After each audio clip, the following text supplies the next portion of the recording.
Bonjour à tous. Macron veut finir de détruire la France, il est mandaté pour ça, en la faisant littéralement exploser territorialement. On parle beaucoup de l'autonomie de la Corse, mais il n'y a pas du tout que ça. Il a ouvert sciemment une boîte de Pandore et l'Union européenne derrière pousse parce que ça correspond exactement à son projet très ancien d'ailleurs, mais qui a été réactivé ces dernières années, dernières décennies, l'explosion des États-nations. Alors attention, ici il ne s'agit pas de critiquer la valorisation de ce qui fait la richesse de la France. Sa magnifique diversité dans ses départements, dans ses régions, dans ses paysages, dans ses traditions, pas du tout. Là, on parle de la destruction euro-mondialiste voulue programmée de la France comme État-nation. Et ça n'a strictement rien à voir. Et d'ailleurs, les pouvoirs régionalistes séparatistes qui sont mis au pouvoir dans les entités séparées ou en cours de séparation sont pas du tout résistantes au mondialisme. Vous allez voir elles se sont illustrées notamment par un covidisme forcené, souvent qui allait même plus loin que le gouvernement macroniste. C'est dire, je vais donner des exemples précis, et ce sont toujours des pouvoirs qui sont très européistes. Donc, il ne faut pas rentrer dans un débat caricatural, il faut rentrer dans la réalité de ce qui est fait. Et Macron, vous savez, n'est pas là pour valoriser la diversité de ce qui fait la France depuis des siècles. Non, il est là pour détruire, avec la complicité de l'Union européenne, évidemment. On va donc repartir sur ce qui vient d'être voté en Corse. On va voir ce qui se passe en France, en métropole et outre-mer. Et on va voir le rôle de l'Union européenne. Et on va voir pourquoi, quand même, ça peut se produire. Il faut que la France, évidemment, pour lutter contre cette force centrifuge qui veut l'exploser, soit beaucoup plus attractive. Et on va voir quels sont les grands leviers, parce qu'il y a bien des raisons derrière tout ça.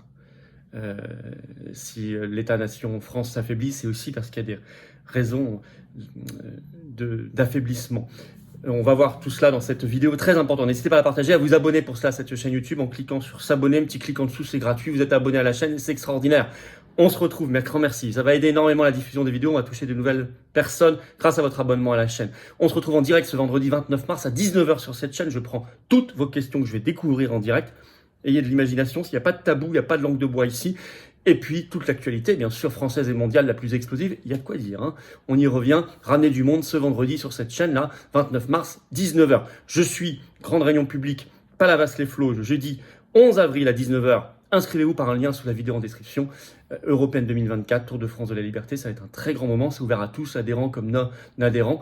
J'étais hier à Arcis-sur-Aube. Bien, bravo aux équipes de l'Aube qui ont organisé. C'était un très très beau rassemblement, très belle réunion publique. Voilà, je vous attends, patriotes. J'ai besoin de vous. Vous pouvez adhérer, réadhérer, ce qui vous permet, vous avez encore quelques heures jusqu'à ce samedi pour répondre à nos consultations sur les européennes, justement, et l'Union européenne. Mais il faut être adhérent à jour. Donc, nouvel adhérent ou vous remettre à jour. Vous pouvez également faire un don de soutien au mouvement pour nous aider à financer tout ça et tout le reste. Ce n'est pas les aides. Pour adhérer, réadhérer, faire un don, les liens sont sous la vidéo en description. Les liens sont également sur notre site les-patriotes.fr. J'y reviens tout à l'heure. Allez, on y va. Macron. Je parlais de détruire la France. Il est là pour ça. Ça, on est tous d'accord. Et là, il vise, c'est peut-être une volonté de ces dernières années de ce mandat, s'il va jusqu'au bout, espérons que non, on se bat en tout cas, à la faire exploser littéralement. Non pas en valorisant la France, mais en participant à sa destruction euromondialiste. Alors la France détricotée. Le Figaro, 24 mars, a bien cerné la situation, cette boîte de Pandore qui est ouverte. Le titre, Pays Basque, Bretagne, Alsace ou encore Savoie, 3 petits points, il en manque, vous allez voir. Dans la foulée de l'île de Beauté, donc la Corse, des revendications autonomistes pullulent. C'est ce qu'on appelle une boîte de Pandore ouverte. Je vous citerai en fin de vidéo une citation du général de Gaulle, vous allez voir. Alors, la Corse, effectivement, tout s'est joué pour ce statut d'autonomie, c'est-à-dire donner un pouvoir normatif local d'adaptation des lois, des normes à la Corse et d'autres choses. Dans la nuit, écrit le Figaro, du 11 au 12 mars, en fait c'est un tout petit comité, c'est pas du tout démocratique, dans le bureau de Gérald Darmanin, à place Beauvau, avec, écrit le Figaro, un petit contingent d'élus corses. Et l'Assemblée de Corse, le 27 mars, a voté ce pouvoir normatif local. Il y a quand même eu 13 voix contre sur 63, malgré tout. Maintenant, il faut que ce soit sanctionné par une révision de la Constitution. Il n'est pas certain que ça passe. Mais en tout cas, on en est là. Mais, dans la foulée, le 13 mars, dès le 13 mars, la Bretagne, via le président du Conseil régional de Bretagne, Loïg Chenet-Girard, annonce qu'elle veut la même chose. En effet, il a publié, écrit le Figaro, ce président du Conseil régional de Bretagne, 2 courriers à l'intention du président du Sénat et du ministre de l'Intérieur, donc messieurs Larcher et Darmanin, pour leur dire on veut la même chose. Il veut même un projet à la carte. On peut piocher ce qui nous intéresse ou pas. Je vais vous lire, c'était un extrait quand même sur ce passage dans l'article. Alors, c'est pas n'importe qui, Loïc Chenet-Girard, c'est un proche de François Hollande. Hein. Loïc Chenet-Girard remet alors sur la table le projet de révision constitutionnelle porté par l'ex-garde des Sceaux, Jean-Jacques Urvoas. Le ministre de François Hollande souhaite permettre à chaque parlementaire de déposer une proposition de loi visant à déterminer le statut et les compétences propres d'une collectivité visée. Plus besoin, comme pour la Corse, d'envisager une révision de constitution très contraignante. Donc il reprend un projet d'Hollande qui n'a jamais abouti à ce que les collectivités locales puissent dire moi je prends ça, pas ça. C'est la France à la carte. Ouverture totale de la boîte de Pandore, vous comprenez bien. Alors, c'est pareil outre-mer et ailleurs. Autre extrait du Figaro. En Polynésie, la victoire du parti indépendantiste aux élections territoriales de mai 2023 a entrouvert la voie à un référendum. En février dernier, la Martinique a reçu le soutien de l'Organisation des États de la Caraïbe orientale, après avoir demandé plus d'autonomie vis-à-vis de la France. Donc, vous voyez, il y a même des entités extérieures qui ont souvent des financements de puissances étrangères, américains et autres, qui intervient. Au sein même de l'Hexagone, un lobbying important de certaines collectivités territoriales a conduit à la création d'une intercommunalité regroupant les 158 communes basques en 2017 ou encore à la naissance de la collectivité européenne d'Alsace, on va y revenir, elle s'appelle comme ça, en 2021, fusion de 2 départements, Bas-Rhin-Haut-Rhin. Alors, Macron pousse, bien sûr, il a déjà bradé nos fleurons nationaux comme Alstom, les entreprises nationales. Donc maintenant, il va carrément brader les territoires. C'est la même logique. Alors par exemple, il a fait un déplacement, le 25 et 26 mars, il est en Guyane, vous avez sans doute entendu parler, ce qui est un département français, le plus grand d'ailleurs. Et en Guyane, celui qui nous donne la plus grande frontière terrestre avec le Brésil, en Guyane, Emmanuel Macron en trouve la porte de l'autonomie régionale, ce qui n'était pas prévu au programme. Il en a parlé lors de son dîner le 25 mars au soir. Paris Match écrit même le 27 mars, Guyane, un pas vers l'autonomie. Alors, il y a des liens, tout ça, avec l'Union européenne.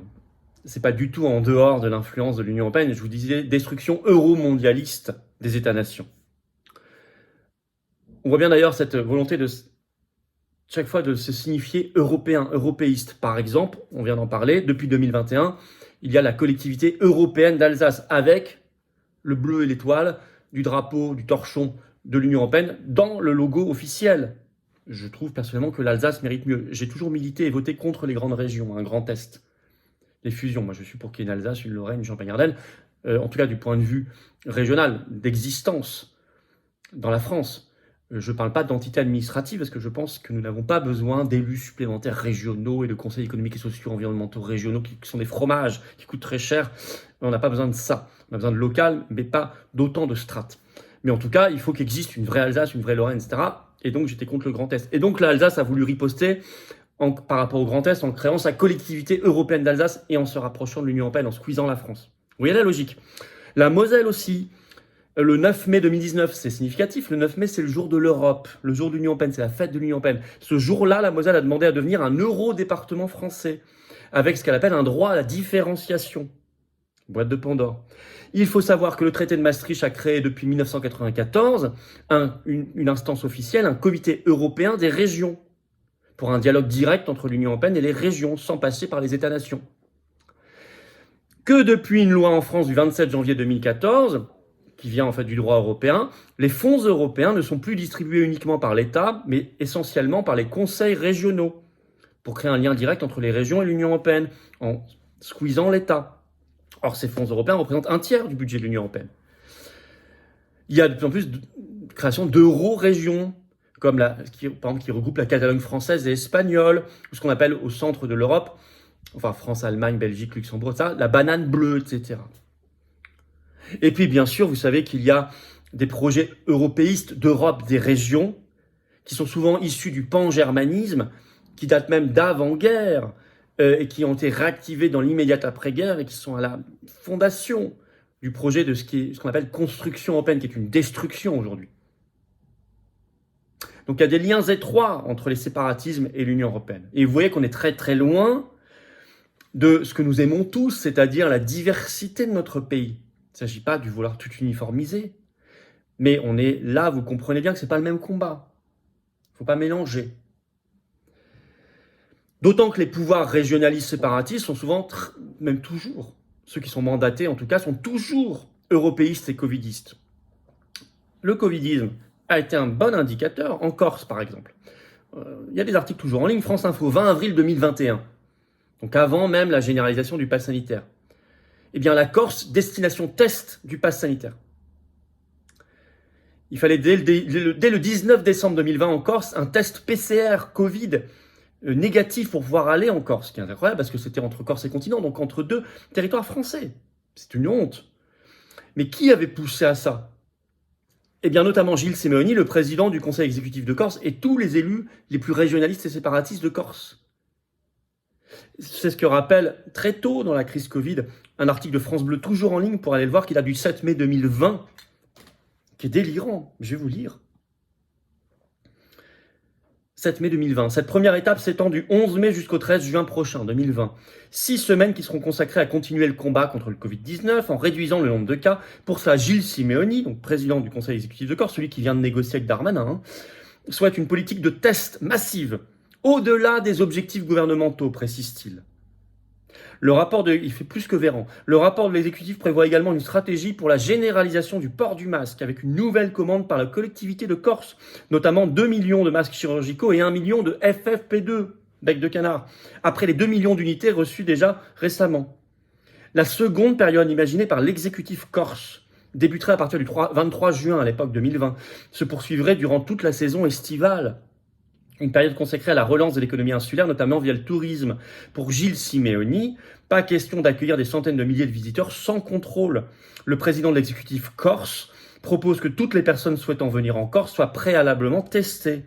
En cas d'absence de maladie, elles obtiendraient alors un green pass, comme il dit, c'est-à-dire un laissez-passer. Il a dit au-delà des objectifs gouvernementaux. Plus covidiste encore. Et puis toujours, vous remarquerez, ils ont tous...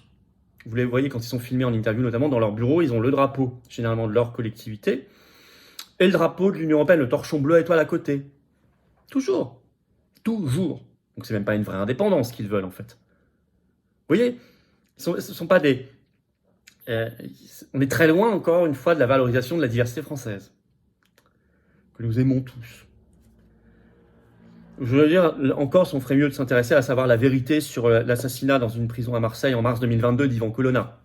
Ça, ce serait plus intéressant parce qu'il y a des zones de troubles incroyables encore là-dessus. Au passage. Alors, que faire? La France est travaillée par une force centrifuge qui éloigne de la France.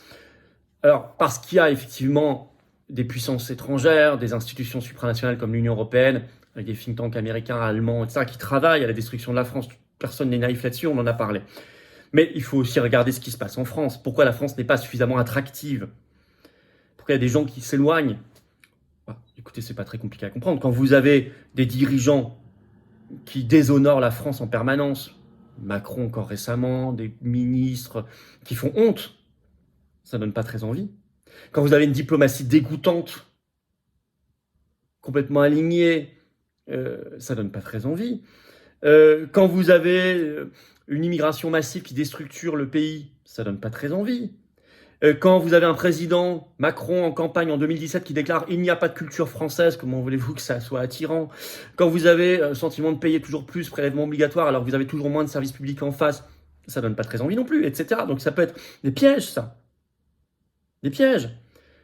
Qui vous disent « Partez, force centrifuge !» Avec les pouvoirs à côté de l'Union, les pressions, les coups vicieux de l'Union européenne pour déstructurer tout ça.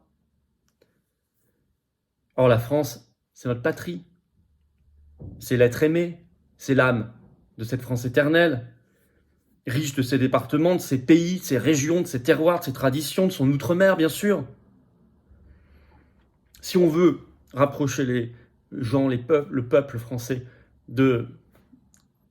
réellement des prises de décision du gouvernement, mais c'est pas en créant des entités qui seront soumises à l'Union européenne, au covidisme et au pire, voire à la mafia, parce qu'il y a aussi beaucoup de mafia parfois dans ces vous le savez, hein, ça s'entremêle, pouvoir séparatiste et mafia.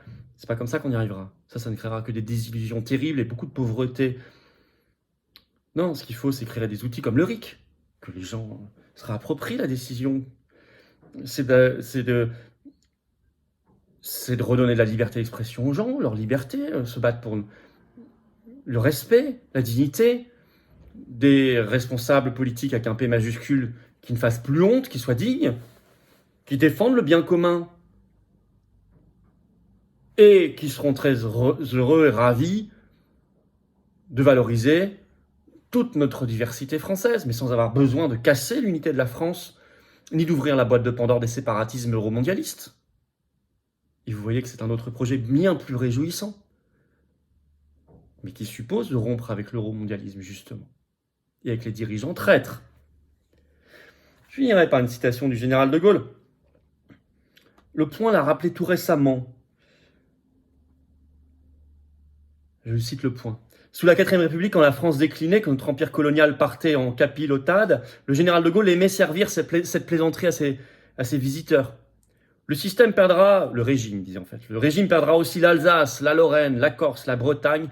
Il nous restera l'Auvergne parce que personne n'en voudra. C'était une plaisanterie, il était très amoureux de l'Auvergne. Il y a fait d'ailleurs des visites magnifiques, avec un très bel accueil, mais quand même, vous voyez, cette volonté de déstructuration, d'éclatement de la France, elle est très ancienne. On n'y répond pas par l'éclatement, on y répond justement par une belle France, souveraine, libre, qui donne envie, respectueuse, et qu'on aime. Voilà ce que je voulais vous dire. Merci, c'est très important cette vidéo. S'il vous plaît, personne n'en parle dans les grands médias. Partagez, s'il vous plaît, c'est très documenté et précis, très important. Partagez, merci de vous abonner à cette chaîne YouTube en cliquant sur le petit bouton s'abonner. C'est un clic, c'est gratuit, je vous le redis. Ou réabonnez-vous si YouTube vous a désabonné, c'est tellement important. On est presque à un demi-million d'abonnés. Grand événement direct, historique, inédit sur cette chaîne pour le célébrer.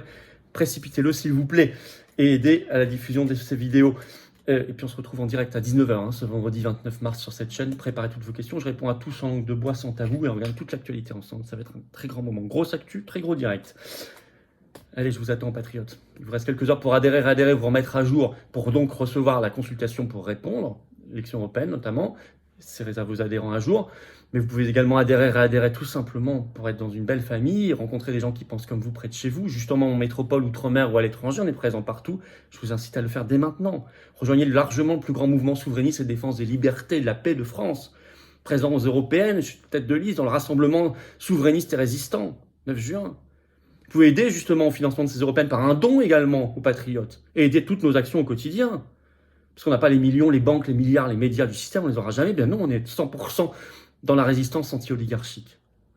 Comment on fait pour adhérer? C'est le premier lien sous la vidéo en description. Ce lien est également en commentaire épinglé, une petite fiche maintenant sur l'écran et dans quelques secondes un lien sur l'écran. C'est facile. Faire un don de soutien au mouvement, c'est facile, c'est le deuxième lien sous la vidéo en description. Tous ces liens sont également sur notre site les-patriotes.fr.